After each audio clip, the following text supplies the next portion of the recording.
자, 그 다음에 이제 넘어가서 6페이지 보시면 우리가 출제위원의 마인드를 알 수 있는 부분들이 몇 개 있어요. 그래서 예전에 한 2019년도죠.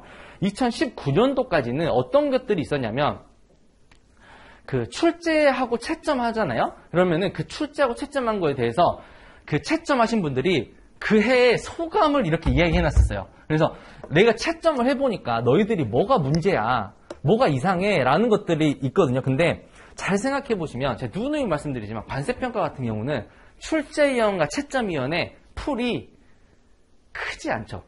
많지 않잖아요. 그래서 지금은 근데 공개가 안 됩니다. 이게 지금 채점평이 공개가 안 돼요. 2019년까지는 공개가 됐어요. 근데 이 당시 2019년까지 이렇게 채점평을 남기셨던 분들이 아직까지도 굉장히 유효한 생각을 갖고 있을 확률이 대단히 높죠. 그러니까 이분들의 마인드를 좀 잘 보자는 거예요. 그래서 이 중에 원래 되게 긴데 제가 여러분들이 볼만한 내용들만 좀 발췌를 제가 해왔어요. 일부만. 그래서 이것들 한번 살펴보면은 2019년도 거 한번 보시죠. 첫 번째 줄 보면 수험생들이 작성한 답안을 보니까 대부분의 수험생들이 설문의 핵심을 정확하게 이해하지 못하는 듯 했대요. 굉장히 뼈 때리죠. 그리고 그 이유가 뭐 포토마스크나 아식 같은 생소한 기술 용어의 제시로 인해 그럴 수 있다는 생각도 들지만 실제로는 그 기술 용어를 몰라도 지문을 잘 읽어보면 어려운 문제가 아님에도 요구하는 답을 명확하게 산출하여 작성하는 경우가 많지 않았다. 그래서 이 출제위원이 보니까 너희들이 지금 핵심을 못 잡고 있다는 거죠. 그래서 내가 궁금한 거는 따로 있는데 이상한 얘기만 한다는, 근데 그 이유가 생소한 기술 용어의 제시로 인해 그럴 수 있다? 이거에서 우리가 힌트를 뭘 얻을 수 있죠? 앞으로도 기술 용어 같은 걸로 어렵게 낼 수도 있겠다. 근데 제가 누누이 말씀드리지만 어떤 용어가 우리가 모르는 용어, 막 포토마스크 이런 용어들이 분명히 또 나올 거예요. 근데 그런 것들 우리가 모든 용어를 다 공부하고 들어갈 수가 없잖아요. 그런 용어들이 나왔을 때 주눅 들지 말라요. 그런 것들은 그냥 명사예요. 그냥 명사. 그래서 우리한테 결국 궁금한 거는 잘 생각해보면 쟁점 비용이 뭐고 그 쟁점 비용이 과세가 되냐 안 되냐만 판단하면 되지 포토마스크라는 용어가 중요한 게 아니라는 거죠. 그래서 그런 용어들이 나왔을 때 너무 당황하실 필요가 없다. 분명히 이 사람들은 이제 알아요. 아, 이런 용어를 섞어서 내면 너희들이 당황해서 답을 못 쓰는구나를 알아요 지금. 그러니까 그런 것들에 우리가 현혹되지 말자. 그래서 문제의 핵심만 과세냐 아니냐 요것만 잘 보시면 된다. 그 다음에 두 번째 문단도 보시면 관세법 33조 이게 사방법이죠. 사방법 문제의 경우에 역산 가격에 대한 이해 정도를 확인하기 위한 문항으로 업무상 필히 숙지해야 될 평가 방법이기 때문에 수험생들은 꼭 숙지를 해야 된다. 우리 예전에 사방법 볼 때 제가 이게 사방법에 쩌리 짱 정도는 됐다 했죠. 그래서 사방법은 이렇게 출제위원들도 중요하다 생각하고 있어요. 그래서 언제든지 사방법은 등장할 수 있다. 이런 것들 좀 힌트 얻어 가시고요. 그 다음에 세 번째 문단도 보시면 산업 자동화 설비 문제는 제시된 거래 상황에 대해서 수출 판매에 해당하는지 및 그 거래에 포함된 일괄 거래 품목과 수입자에게 특별 할인 조건에 5% 적용에 대한 적정성 등 제가 밑줄 그는 거 있죠?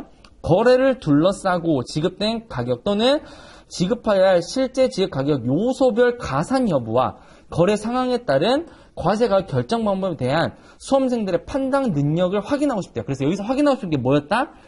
요소별 가산 여부예요. 그래서 요소별로 가산 여부를 궁금한다 하니까 이게 곧 이런 거죠. 이렇게 여러 개 그때 이등 나왔는데 쟁점 비용 1, 쟁점 비용 2, 쟁점 비용 3, 쟁점 비용 4 여기에서 각각이 과세냐 과세가 아니냐 이거를 보고 싶다는 거예요. 그래서 이런 것들을 우리가 궁금해하는 거고 그리고 이거에 따라서 과세가 결정 방법이 뭐 1방법이 되냐 아니면은 뭐 2방법이 되냐 이런 것들을 전체적으로 확인하고 싶다. 그런 것들을 힌트 좀 얻어 가시고 그다음에 또 그 밑에 문단에 밑줄 그은 거 볼까요? 과세가격 결정 방법에 대한 체계적이고 정확한 이해력을 갖추고 실무적으로 적용할 수 있는 능력이 있는지 여부를 평가하기 적합한 문제였다. 그리고 이런 것들은 관세사라는 전문 직역에 매우 중차대한 역량에 해당이 된다. 그리고 모범적인 답안을 작성하기 위해서는 기계적으로 암기하는 학습을 지향하고 법리에 대한 기본적인 개념 원리를 무역 사례를 중심으로 전체적인 관세평가 법규를 체계적으로 학습하라. 굉장히 좀 교과서적인 이야기인데 기계적인 암기를 지향해달라. 그래서 아무리 어떤 문제를 내도 암기 위주로만 쓰는 답안들이 굉장히 많았었나 봐요. 채점을 하다 보니까. 그래도 수백 개를 채점을 하니까 똑같은 패턴들이 나오잖아요. 근데 진짜 그런 경우들이 있어요. 뭐냐면 저희도 이제 모의고사를 보다 보면은 어떤 상황이 있냐면 어떤 특정 분들은 제가 어떤 문제를 내도 답안지가 거의 비슷해. 그러니까 제가 내는 문제는 계속 바뀌는데 저한테 들어오는 답안지의 컨텐츠 그 답안 내용은 거의 똑같다고. 그건 뭐냐면 본인이 준비한 거대로 그냥 쓰는 거예요. 그냥 내가 하고 싶은 말을 하는 거거든요. 근데 이런 것들은 굉장히 좀 위험하긴 해요. 근데 우리가 안 그럴 것 같은데 왜 이렇게 자꾸 이런 말이 나오냐면 뭐 기계적으로 암기하는 학습, 그다음 사례에 대한 평가가 없다 이런 것들이 그 문제가 보통 이렇게 뭐 사례가 이렇게 주어질 때 쭉쭉 하면서 여기에서 권리 사용료 이런 것들이 만약에 나온다.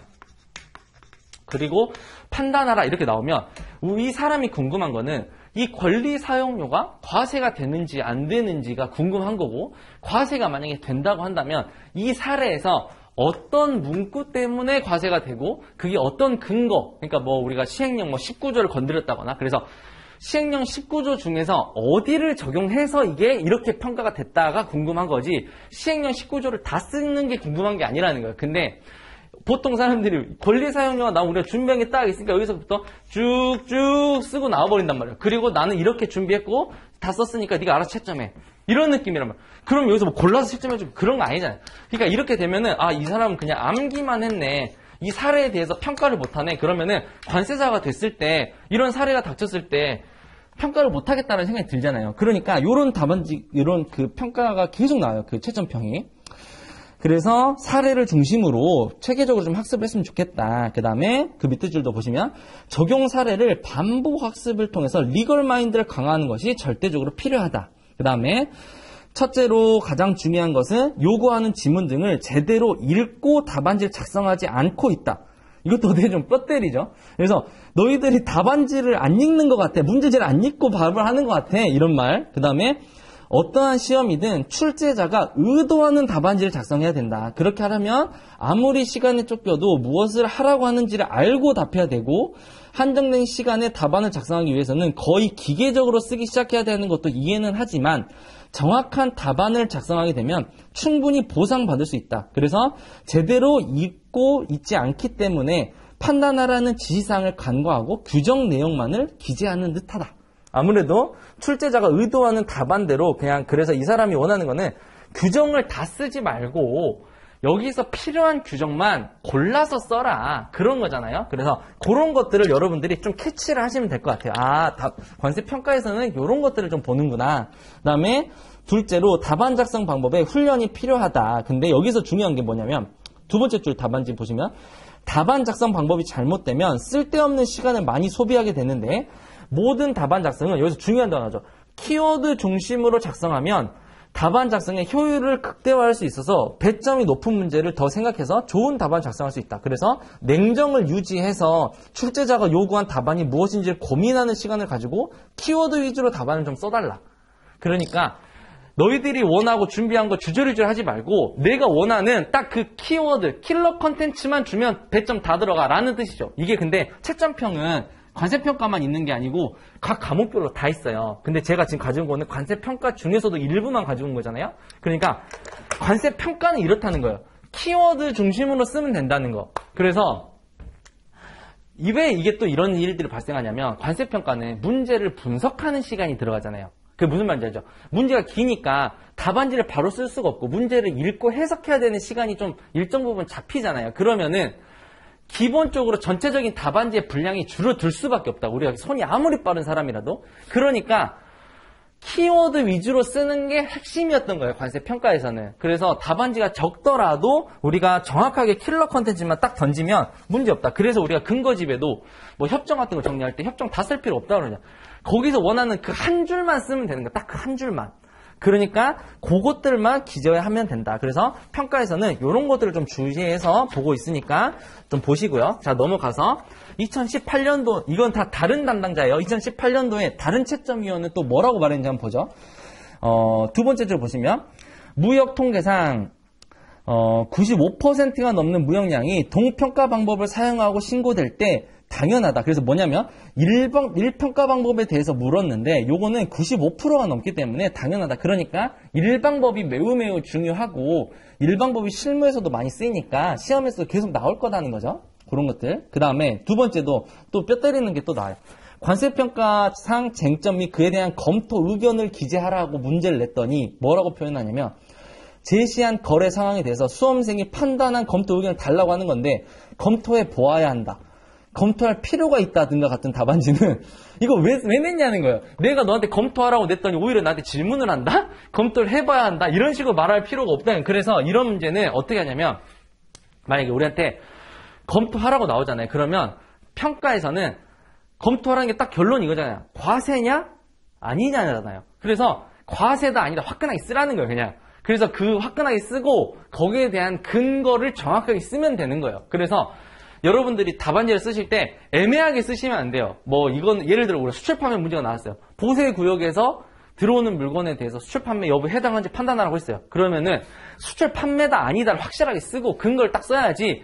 이럴 때는 수출 판매, 저럴 때는 수출 판매 아닐 수도 있고 검토해봐야 되고 이런 거 하지 말라는 거. 이런 거 하지 말고 그냥 화끈하게 딱 써라. 그냥 골라라. 근데 우리가 기출문제를 풀다 보면은 이거는 지금 2018년이니까 꽤 최근이잖아요. 근데 아주 예전, 2010년도 오늘 풀어볼 문제들 같은 경우, 그런 것들은 또 이 평가랑은 좀 다른 게, 가정을 안 주는 경우들이 있어요. 그러니까 문제 상황 자체가 충분한 고뇌가 없이 나온 문제들은 우리한테 너무 많은 혼란을 줄 수 있는 문제들이 실제 기출문제에 있거든요. 그래서 가정을 하지 않으면 풀 수가 없는 것들이 있어요. 근데 그런 것들은 이제 아주 옛날 문제고 잘못된 문제니까 좀 논외로 하더라고.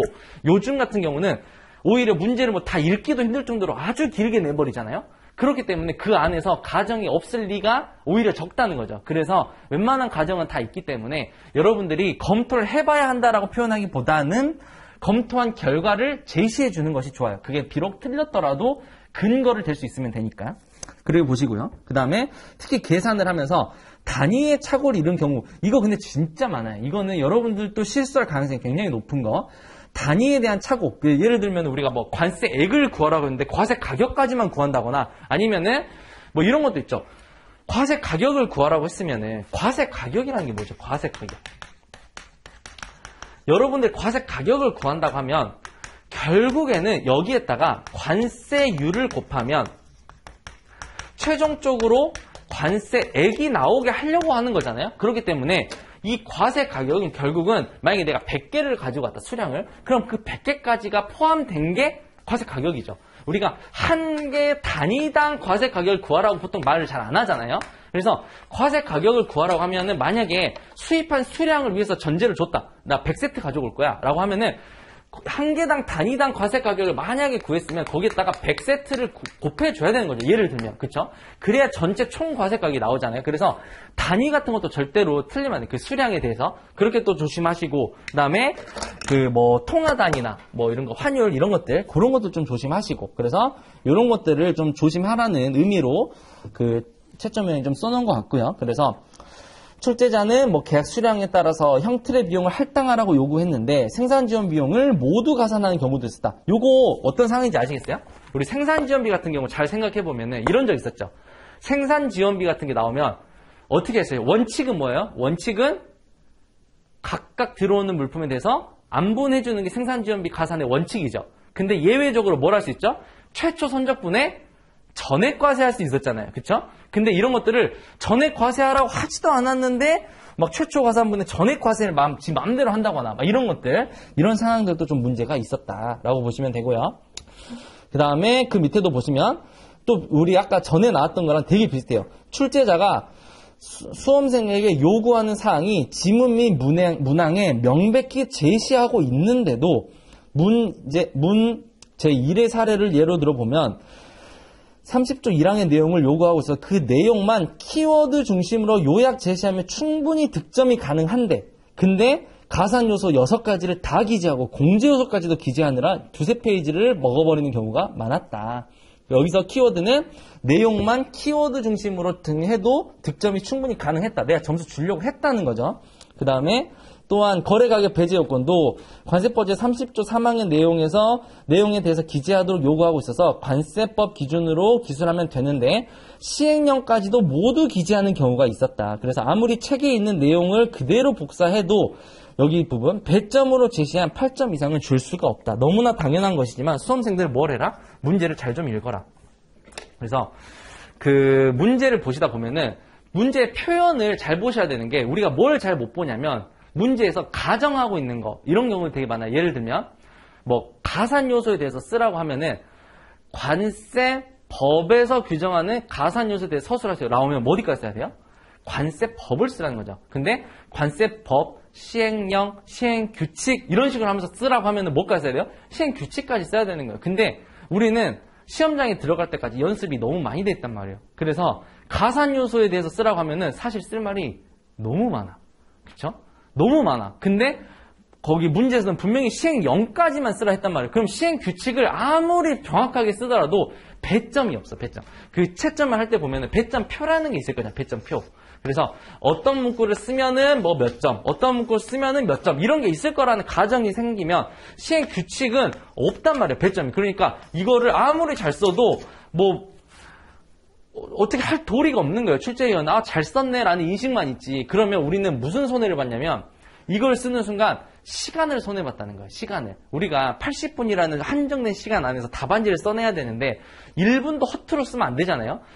펜이 떨어져 있지도 않도록 계속 쓰고 계실 건데 이 규정을 쓰면서 올바른 규정이라 하더라도 배점이 없는 걸 쓰면서 시간을 날려버리면 곧 점수를 읽는 것과 똑같은 거죠. 그게 다른 문제에서 점수를 못 얻고 있잖아요. 그러니까 아무리 욕심이 나더라도 절대 쓰시면 안 된다. 우리가 손해보는 거다 오히려. 근데 이게 이제 제가 항상 말씀드린 것처럼 덜어낼 수 있는 수준이거든요. 이게 지금은 아마 우리가 학습이 많이 안 되어 있다고 하면은 채워가기에 좀 급급할 거예요. 우리가 시험지 16페이지나 되는 그 페이지들의 그 빈칸을 다 채워나가는데 급급할 것 같죠. 근데 여러분들이 이제 6개월간 연습을 하시고 시험장에 막상 들어갈 때쯤 실력이 되잖아요. 그러면은 어떤 거냐면 이제 비워내는 거예요.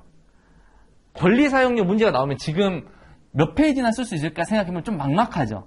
많이 못 쓸 것 같죠. 근데 연습을 계속 하다 보면 권리 사용료에서도 내가 선택적으로 한 페이지나 반 페이지나 두 페이지나 쓸 수 있는 실력이 된단 말이에요. 그래서 그걸 이제 나중에 덜어내는 정도의 연습이 되기 시작하잖아요. 그러면 뭐냐면 합격이 거의 다 온 거예요. 그 정도면 이제 거의 합격의 근처에 왔다고 보시면 되거든요. 그래서 아무튼 이런 것들만 좀 조심을 하시고 그래서 문제를 잘 읽어봐라. 그 다음에 그 밑에 2번도 보시면 불필요한 내용의 기재 및 배제 등을 답안 작성 그래서 모든 답안 작성은 키워드 중심으로 작성하면 효율성이 있어서 배점이 높은 문제를 더 생각해서 좋은 답안을 작성할 수 있을 거다. 이런 표현은 똑같은 표현이었죠. 아까랑. 그 다음에 3번도 보면 이런 표현이 좀 있네요. 좀 약간 위험할 수 있는데 사례 문제에 대한 이해도 제고를 위한 노력. 그래서 맨 밑에 줄 보면 제가 밑줄 그은 것만 보세요. 사례에 대한 과세의 판단이 핵심을 이루고 있고 이러한 경향은 갈수록 더 심해질 거다. 그래서 수험생들께서는 관세평가는 사례 위주로 공부하는 습관을 지속적으로 견지해야 된다. 근데 요거는 좀 이 당시 2018년도에 이렇게 말하는 거는 좀 위험했어요. 이 자기의 생각이잖아요. 채점하신 분 생각이잖아요. 이거. 근데 또 어떤 논의가 있었냐면 예전에 관세평가가 항상 이렇게 흐름을 좀 탔거든요. 흐름을. 어떤 흐름이냐. 첫 번째는 규정을 쓰는 흐름. 이렇게. 규정만 막 쓰라고 했단 말이에요. 규정만. 그러다가 어느 순간부터는 야 이거는 규정만 이렇게 쓰면은 변별력이 없잖아. 그래가지고 뭐가 나오냐면 사례를 막 엄청 어렵게 내기 시작했어요. 그러니까 난이도가 막 급격히 올라가는 관세평가. 그래서 관세평가 기출문제가 나왔는데 현재 관세사들 사이에서 답이 달라. 이제 현재 관세사 야 이거 서로 답이 달라. 그래서 뭐가 답이라고 말하기 되게 애매한 상황. 막 이런 상황도 있단 말이에요. 그래서 이렇게 계속 난이도가 어려워지다가 어떤 논의야. 야 이거는 관세사들을 대상으로 시험을 보는 게 아니고 관세사가 되고 싶어하는 수험생들을 대상으로 하는데 실무에서도 정리가 안 된 사례들을 이렇게 내버리면 이거는 문제가 있는 거 아니야? 라는 논의가 또 돼가지고 규정 위주로 또 바뀌기 시작합니다.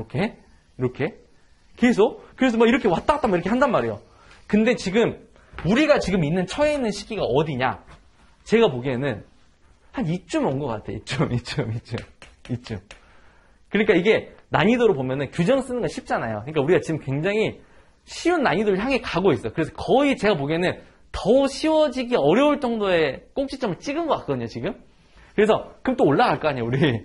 그러니까 요 시기 안에 우리가 지금 어딘가에 있을 거니까 이 시기 안에 빠르게 나가야 된다, 이 시험을. 이 시기 안에. 그러니까 여러분들이 여기로 가기 전에 빨리 나가야 돼요, 여기서. 이 협곡에서. 그래서 지금은 굉장히 좋거든요. 지금은 이제 사례도 뻔한 거 나오잖아요. 협정에 있는 사례들, 아니면은 뭐 협의의 결정 다 공개된 사례들, 이런 것들, 논란이 안 된 사례들만 나오니까 딱 여기에 있을 때 좀 빨리 나갔으면 좋겠어요, 우리가. 그래서 여기에 이 그 출제위원은 사례 중심으로 봐라, 규정보다는 뭐 이렇게 하는데, 이거는 좀 위험한 발언이니까 그냥 그렇다고만 좀 이해를 하시고, 그래서 전체적으로 보면은 뭐 이런 표현들을 계속 쓰고 있잖아요. 그래서 근데 이 출제위원들의 어떤 자기들의 소감을 이야기하는 거에서 우리가 좀 항변을 좀 하자면, 사실 이런 건 있어요. 막 문제를 좀 잘 읽어봐라 라고 그러고, 그 다음에 내가 원하는 거는 키워드만을 원하는데 다 쓰지 마라 이러잖아요. 근데 이런 말 혹시 아세요? 우리 주식장에서 유명한 말인데, 이게 꿈에서 깨어나야 꿈인 줄 알고 추세에서 벗어나야 추세인 줄 안다, 이런 말 아세요? 주식 하시면은 이게 하락장인지 상승장인지 내가 이 안에 흐름을 타고 있으면 사실은 몰라. 그래서 제3자가 돼서 밖에 나와서 이거 봐요. 아, 이거 하락장이었구나. 그 다음에 제3자가 돼서 봐, 이거 상승장이었구나. 이거 꿈에서 깨어나야 꿈인 줄 알아. 그래서 우리가 사실은 이게 멀리서 보면은, 아, 너희들은 이렇게 쉽게 말할 수 있겠지. 문제 좀 잘 읽어라 그러고 키워드만 쓰라고 이러는데, 이거는 막상 또 수험계로 딱 들어가서 시험장에 들어가 보면 사실 어쩔 수 없는 부분도 있기는 해요, 이런 것들이. 그래서 아, 이런 생각을 가지고 채점을 하고 있구나, 이런 컨셉으로만 좀 가볍게 보시고, 어쨌거나 우리는 그래도 제3자 입장에서 한번 좀 보고 자신을 좀 돌아보면은 좋을 것 같아요.